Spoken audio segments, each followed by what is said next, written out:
Hey guys, try natin magluto ng mano-mano, quinoa and malunggay coffee. Mano-mano muna tayo ngayon kasi try lang natin. Ayan. Coffee, quinoa po ito guys ha, quinoa. Hindi siya corn, quinoa.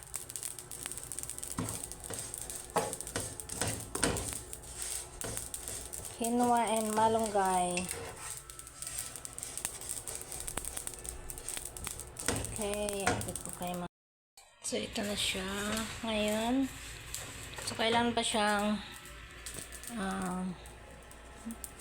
matoasted pa siya ng mas matoasted.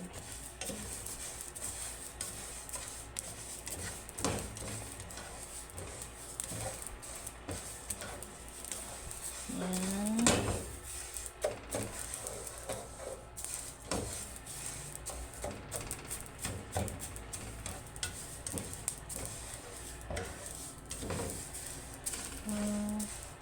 Yung maliit kasi ako, hindi kami sa bundok kami nakatira, hindi kami bumibili ng kape, kami lang gumagawa ng kape namin.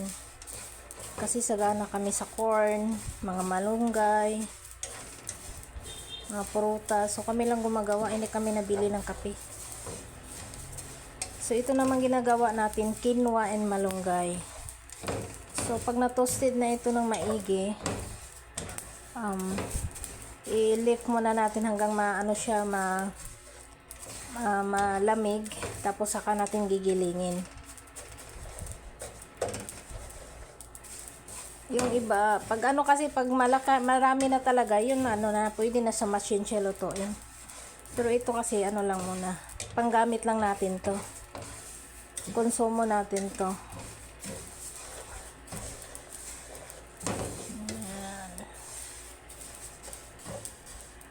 Ayan, ito siya guys, tama na to siya. Hintayin lang natin siya na malamig, tapos igilingin na natin. Ayan na.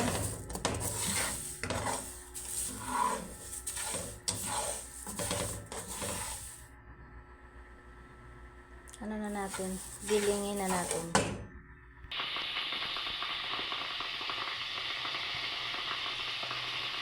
Ayan na po ang ating ito na po ang ating quinoa and malunggay coffee. Finished product guys. So, tikman natin. Guys.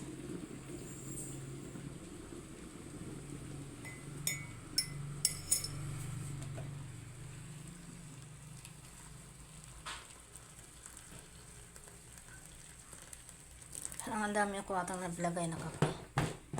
Itim siya masyado.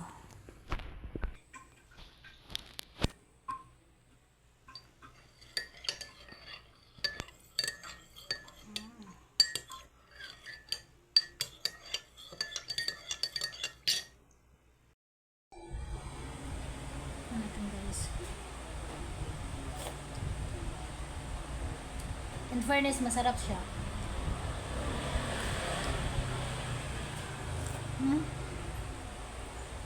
Sarap. Sarap at healthy pa siya. Quinoa, malunggay, coffee.